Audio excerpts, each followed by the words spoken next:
നമസ്കാരം. ആലപ്പുഴ ഹരിപ്പാട് മേഖലയിൽ അതീവ സുരക്ഷാ പ്രത്യാഘാതങ്ങൾ ഉണ്ടാക്കുന്ന തരത്തിൽ അനധികൃതമായി പറത്തിയ ചൈനീസ് നിർമ്മിത ഡ്രോൺ പോലീസ് പിടികൂടി. 50 കിലോഗ്രാം ഭാരം വഹിക്കാൻ ശേഷിയുള്ളതും ഏകദേശം 20 ലക്ഷം രൂപ വിലമതിക്കുന്നതുമായ വമ്പൻ ഡ്രോണാണ് പിടിച്ചെടുത്തത്. സംഭവത്തിൽ കൊച്ചി കസ്റ്റംസ് പ്രിവന്റീവ് വിഭാഗം വിശദമായ അന്വേഷണം ആരംഭിച്ചു.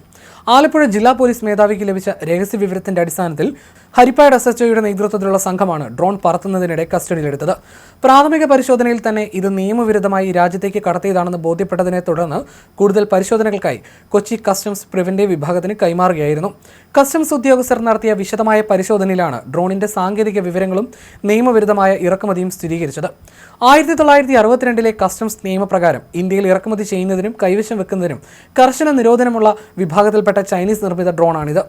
50 കിലോഗ്രാം വരെ ഭാരം വഹിക്കാനുള്ള ശേഷി ഈ ഡ്രോണിനുണ്ട്. ഇത്രയും വലിയ ഭാരം വഹിക്കാൻ ശേഷിയുള്ള ഡ്രോണുകൾ ദുരുപയോഗം ചെയ്യുന്നത് വലിയ സുരക്ഷാ ഭീഷണിയായിട്ടാണ് കണക്കാക്കപ്പെടുന്നത്. ഇത്തരം ഡ്രോണുകൾ പറത്തുന്നതിന് ഡയറക്ടറേറ്റ് ജനറൽ ഓഫ് സിവിൽ ഏവിയേഷന്റെ പ്രത്യേക അനുമതിയും രജിസ്ട്രേഷനും നിർബന്ധമാണ്. എന്നാൽ പിടികൂടിയ ഡ്രോണിന് യാതൊരുവിധ ഔദ്യോഗിക രേഖകളും ഉണ്ടായിരുന്നില്ല. ചൈനീസ് നിർമ്മിത ഡ്രോണുകളുടെ ഇറക്കുമതിയും അനധികൃത കൈവശം വെക്കലും കേന്ദ്ര സർക്കാർ നേരത്തെ തന്നെ നിരോധിച്ചിട്ടുള്ളതാണ്. നിരോധനം ലംഘിക്കുന്നത് കസ്റ്റംസ് നിയമപ്രകാരം കടുത്ത ശിക്ഷ ലഭിക്കാവുന്ന കുറ്റവുമാണ്. ഹരിപ്പാട് മേഖലയിൽ ഈ ഡ്രോൺ എത്തിച്ചവർ ആരാണെന്നും എന്താവശ്യത്തിനാണ് ഇത് ഉപയോഗിച്ചതെന്നും കസ്റ്റംസ് അന്വേഷിച്ചു വരികയാണ്. ഡ്രോൺ കടത്തിയതിന് പിന്നിലുള്ള വൻ സംഘങ്ങളെ കണ്ടെത്താനുള്ള ശ്രമങ്ങൾ ഊർജിതമാക്കിയതായി കസ്റ്റംസ് പ്രിവന്റീവ് വിഭാഗം അറിയിച്ചു. കേരളത്തിന്റെ ആകാശ സുരക്ഷയെ പോലും ചോദ്യം ചെയ്യുന്ന രീതിയിലാണ് ആലപ്പുഴയിലെ ഹരിപ്പാട് മേഖലയിൽ ഈ ചൈനീസ് നിർമ്മിത ഡ്രോൺ പറന്നത്.